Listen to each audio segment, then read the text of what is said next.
Hello students, आजच्या व्हिडिओमध्ये arithmetic operations करण्यासाठी जे रूल्स आहेत ते आपण पाहणार आहोत. अरिथमेटिक ऑपरेशन्स म्हणजे काय?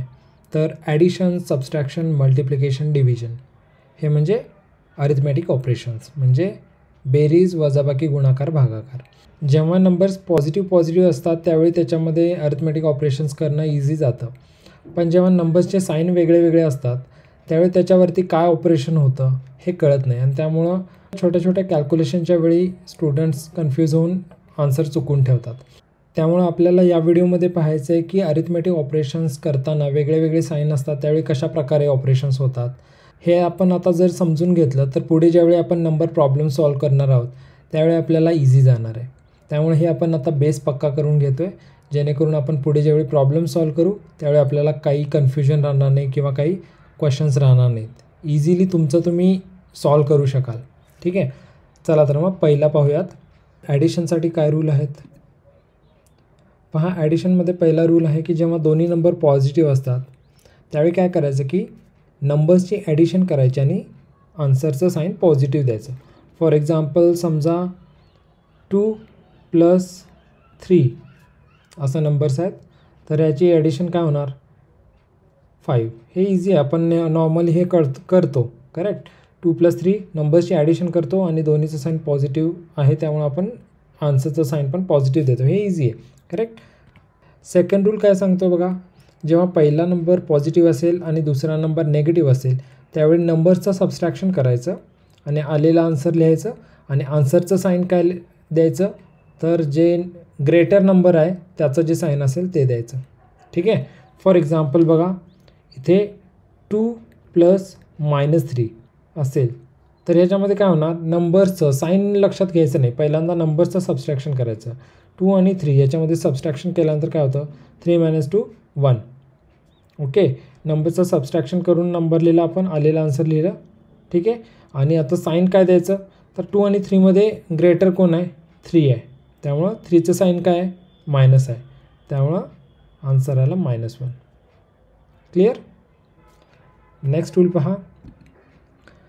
जेव्हा नंबर्स नेगेटिव्ह पॉझिटिव्ह असतात, म्हणजे पहिला नेगेटिव्ह दुसरा पॉझिटिव्ह, यावेळीसुद्धा काय करायचं, सबस्ट्रॅक्शन करायचं नंबर्सचं आणि साईन ऑफ ग्रेटर नंबर. ठीक आहे. फॉर एक्झाम्पल बघा, -2 + 3 इथे काय करणार, साईन कन्सिडर न करता पहिला सबस्ट्रॅक्शन करायचं. 2 आणि 3मध्ये सबस्ट्रॅक्शन केल्यानंतर उरतं किती 1 राईट. आता 2 आणि 3मध्ये ग्रेटर नंबर कोणता आहे त्याचं साईन द्यायचं. ग्रेटर नंबर आहे 3, 3चं साईन काय आहे पॉझिटिव्ह, त्यामुळं आन्सर आलं +1 इज नथिंग बट 1. ठीक आहे. नेक्स्ट रूल पहा. जेव्हा दोन्ही नंबर निगेटिव्ह असतात त्यावेळी काय करायचं, तर नंबर्सची ॲडिशन करायची आणि आन्सरचं साईन नेगेटिव्ह द्यायचं. फॉर एक्झाम्पल -2 + -3 याच्यामध्ये काय करणार, तर नंबर्सचं ॲडिशन करायचं साईन कन्सिडर न करता. 2 + 3 काय येतं 5 करेक्ट. आता साईन नेगेटिव्ह द्यायचं म्हणजे -2 + -3चा आन्सर काय येतं -5. ठीक आहे. आता थोडक्यामध्ये नियम पाहूयात आपण. समराईज करायचं झालं तर काय लक्षात ठेवायचं आपण, जेव्हा ॲडिशन करत असतो तेव्हा चिन्ह समान असताना संख्यांची बेरीज करायची आणि संख्येचे चिन्ह द्यायचं. म्हणजे जेव्हा इथे बघा चिन्ह समान आहेत, इथे पण चिन्ह समान आहेत, इथे पण चिन्ह समान आहेत, सिम्पली काय करायचं, संख्यांचं ॲडिशन करायचं, बेरीज करायची आणि त्या संख्यांचं जे चिन्ह आहे ते इथे देऊन टाकायचं. इथं ++ आहे, दोन्ही संख्येचं चिन्ह इथं दिलं प्लस, इथे -- आहे, इथे मायनस दिलं. क्लिअर. दुसरा नियम काय, जेव्हा चिन्ह विरुद्ध असतात तेव्हा संख्यांची वजाबाकी करावी आणि मोठ्या संख्येचे चिन्ह द्यावे. जसं इथे पण चिन्ह वेगळे आहेत, इथे पण चिन्ह वेगळे आहेत, म्हणजे विरुद्ध चिन्ह आहेत दोन्ही अंकांचे. मग काय यावेळी काय होणार आहे, अंकांची सबस्ट्रॅक्शन होणार चिन्ह कन्सिडर न करता आणि मोठ्या संख्येचं जे चिन्ह असेल ते आन्सरला चिन्ह द्यायचं आहे. सोपं आहे. ॲडिशनचे नियम लक्षात राहतील. ओके, आता जाऊयात सबस्ट्रॅक्शनचे नियम. पहिला नियम पहा. जेव्हा दोन्ही संख्यांचे साईन पॉझिटिव्ह असतात त्यावेळी काय करायचं, सबट्रॅक्शन करायचं आणि साईन ऑफ ग्रेटर नंबर मोठ्या संख्येचं चिन्ह द्यायचं. ठीक आहे. फॉर एक्झाम्पल पाहूयात. इथे आपण घेऊयात 2 - +3. ठीक आहे.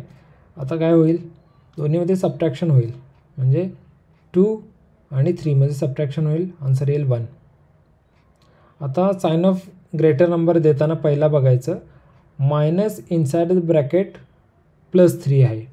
ओके, म्हणजे ब्रॅकेटच्या बाहेर मायनस आहे आणि ब्रॅकेटच्या आत प्लस आहे.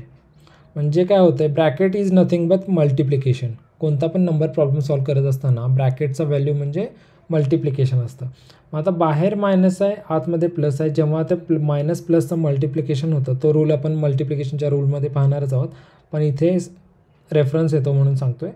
मायनस आणि प्लसचं मल्टिप्लिकेशन होतं तेव्हा आन्सर येतं मायनस. जेव्हा चिन्ह विरुद्ध असतात आणि त्यांचं मल्टिप्लिकेशन होतं तेव्हा आन्सर येतं मायनस.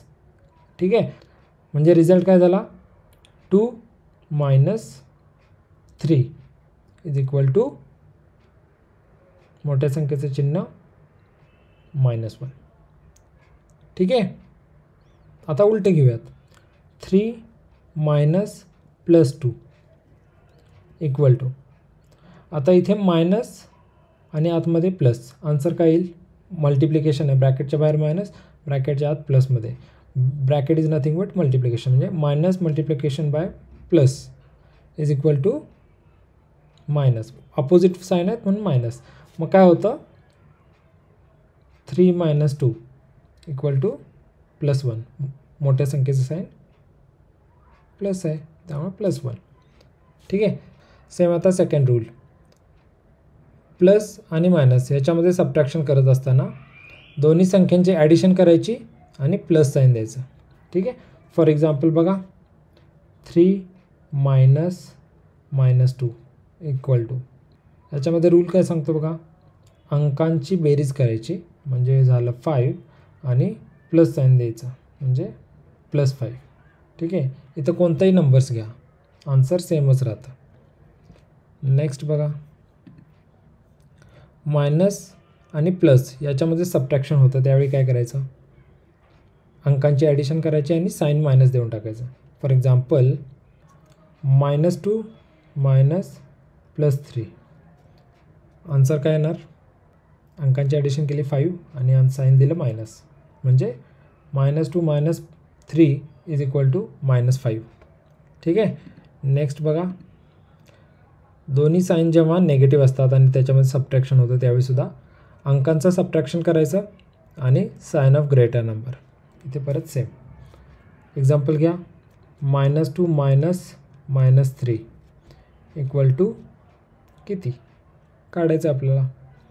आता इथे परत जसं पहिल्या रूलमध्ये आपण पाहिलं, मायनस इंटू मायनस जेव्हा साईन पॉझिटिव्ह असतात त्यावेळी प्लस होतं, म्हणजे -2 + 3 हे झालं. आता पहा, इथे काय करायचं आहे, नंबरचं सबट्रॅक्शन करायचं आहे आणि मोठ्या संख्येचं चिन्ह द्यायचं आहे. 3 आणि 2मध्ये सबट्रॅक्शन झाल्यानंतर काय होईल, 1 येईल आणि मोठ्या संख्येचं चिन्ह काय येते, 3 प्लस आहे, म्हणजे -2 + 3 = +1. ठीक आहे. हेच उलटे घेऊन बघा, -3 - -2 काय शोधायचं आहे. परत इथे bracket minus multiply by minus, समान चिन्ह आहेत, येतं प्लस, म्हणजे आन्सर काय येईल, -3 + 2. पुन्हा इथे अंकांचं सबट्रॅक्शन येईल, रिझल्ट येईल 1 आणि मोठ्या संख्येचं चिन्ह, याच्यामध्ये 3 मोठी आहे त्याचे चिन्ह आहे मायनस, म्हणून आन्सर = -1. ठीक आहे. हे झाले सबट्रॅक्शनचे नियम. क्लिअर. आता आपण याला समराईज करूयात. जेव्हा चिन्ह समान असतात त्यावेळी संख्यांची वजाबाकी करायची आणि मोठ्या संख्येचे चिन्ह द्यायचे. ठीक आहे. चिन्ह ज्यावेळी समान असतात ते आपण पाहिलं कशा प्रकारे करायचं ते. तर जेव्हा चिन्ह समान असतात त्यावेळी संख्यांची वजाबाकी करायची आणि मोठ्या संख्येचे चिन्ह द्यायचं. दुसरा नियम काय आहे, जेव्हा चिन्ह विरुद्ध असतात त्यावेळी संख्यांची बेरीज करावी आणि पहिल्या संख्येचे चिन्ह द्यावे. म्हणजे हे विरुद्ध आहेत तर याच्यामध्ये साईन काही असू देत, संख्यांची ॲडिशन करायची आणि पहिल्या संख्येचं चिन्ह द्यायचं, हे प्लस. इथे काय होईल, संख्येचं ॲडिशन करायचं, पहिल्या संख्येचं चिन्ह मायनस आहे म्हणून इथे मायनस द्यायचं. इतकं सोपं आहे. Clear. Now let's go for multiplication. मल्टिप्लिकेशनचा पहिला रूल काय बघा, प्लस इंटू प्लस प्लस, म्हणजे जेव्हा दोन्ही संख्येचे चिन्ह प्लस असतात त्यावेळी मल्टिप्लिकेशन केल्यानंतर आन्सर पण प्लसमध्ये येतं. प्लस इंटू मायनस मायनस, जेव्हा एक संख्या प्लस असेल एक संख्या मायनस असेल आणि त्यांच्यामध्ये मल्टिप्लिकेशन झालं तर आन्सर येतं मायनस. तिसरा रूल काय सांगतो, minus into plus is equal to minus, म्हणजे एक संख्याने मायनस आहे एक संख्या प्लस आहे त्याच्यामध्ये मल्टिप्लिकेशन होतं त्यावेळी आन्सर येतं मायनस. आणि last rule, minus multiply by minus is equal to plus, म्हणजे दोन्ही संख्या मायनस असतात आणि त्यांच्यामध्ये मल्टिप्लिकेशन होतं त्यावेळी आन्सर येतं प्लस. मग नियम काय सांगतो बघा, चिन्ह समान असतात त्यावेळी संख्येचा गुणाकार करावा आणि साईन द्यावं पॉझिटिव्ह. जेव्हा चिन्ह समान असतात मग ते मायनस असू देत किंवा प्लस असू देत, आन्सर हे प्लसमध्येच येणार आहे. आणि दुसरा नियम काय सांगतो, जेव्हा चिन्ह विरुद्ध असतात त्यावेळी संख्येचा गुणाकार करावा आणि नेगेटिव्ह चिन्ह द्यावे. मग ते चिन्ह विरुद्ध म्हणजे पहिला प्लस असू दे नंतर मायनस असू दे किंवा पहिला मायनस असू दे नंतर प्लस असू दे. जेव्हा दोन्ही अंकांची साईन विरुद्ध असतात म्हणजे अपोजिट असतात त्यावेळी आन्सर हे नेहमी नेगेटिव्हच येतं. ठीक आहे. मल्टिप्लिकेशनचा एकदम इझी आहे ना, हे आपण मगाशी सबट्रॅक्शनच्या वेळेला पण पाहिला होता, रेफरन्स आला होता आपल्याला, करेक्ट. आता पाहूयात डिव्हिजन. डिव्हिजनचा पहिला नियम काय सांगतो बघा, plus divided by plus is equal to plus. दोन्ही संख्या जेव्हा पॉझिटिव्ह असतात तेव्हा आन्सर पण पॉझिटिव्ह येतं. Plus divided by minus is equal to minus. दोन्ही विरुद्ध संख्या आहेत, आन्सर येणार minus. Minus divided by plus is equal to minus. दोन्ही संख्या विरुद्ध आहेत, आन्सर आलं मायनस. आणि minus divided by minus is equal to plus. हे मल्टिप्लिकेशन सारखंच आहे, रूल्स सेम मल्टिप्लिकेशन सारखेच आहेत. त्याच्यामध्ये ऑपरेशन मल्टिप्लिकेशन होतं, याच्यामध्ये डिव्हिजन आहे फक्त, करेक्ट. आता नियम पाहूयात. समरी, चिन्ह समान असताना संख्यांचा भागाकार करावा आणि पॉझिटिव्ह साईन द्यावे. इथे चिन्ह समान आहेत, इथे पण चिन्ह समान आहेत, दोन्हीमध्ये ऑपरेशन डिव्हिजनचं झालं आणि आन्सर पॉझिटिव्ह आलं. नेक्स्ट रूल पहा, चिन्ह विरुद्ध असताना संख्यांचा भागाकार करावा आणि नेगेटिव्ह साईन द्यावे. इथे चिन्ह विरुद्ध आहेत, इथे चिन्ह विरुद्ध आहेत, ऑपरेशन काय केलं, डिव्हिजन केलं आणि आन्सर मायनसमध्ये आलं. आता हेच तुम्हाला न्यूमरेटर डिनॉमिनेटर फॉर्ममध्ये सांगितलं तर लगेच लक्षात येईल. बघा हां, न्यूमरेटरला समजा 3 आहे, डिनॉमिनेटरला 2 आहे. ठीक आहे. आता दोन्ही नंबरचे साईन पॉझिटिव्ह आहेत, आन्सर पण पॉझिटिव्हमध्येच येणार. ठीक आहे. आता याच्यामध्ये समजा डिनॉमिनेटरचं साईन आहे नेगेटिव्ह, म्हणजे 3 डिवायडेड बाय -2 आहे. ठीक आहे.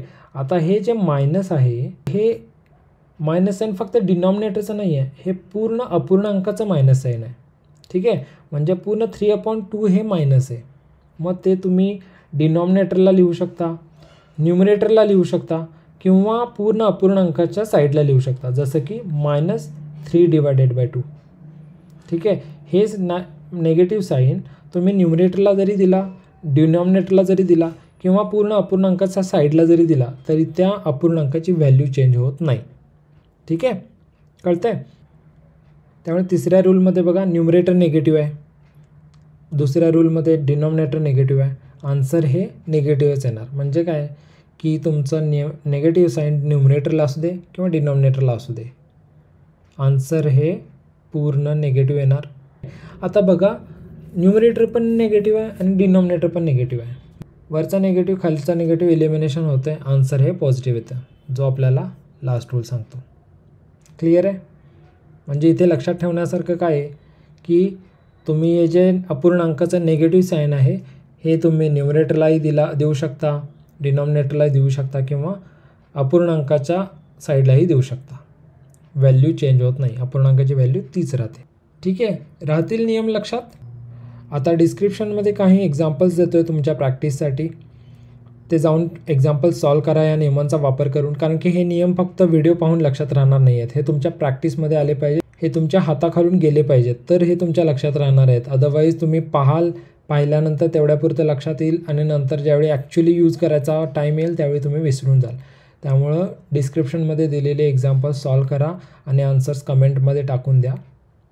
पुन्हा भेटूया नवीन व्हिडिओमध्ये अरिथमेटिक ऑपरेशन्स आणि नंबर प्रॉब्लेमसोबत. तोपर्यंत अभ्यासाचा आनंद घ्या, कारण तुम्ही सबस्क्राईब केलं आहे अल्टिमेट गाईड.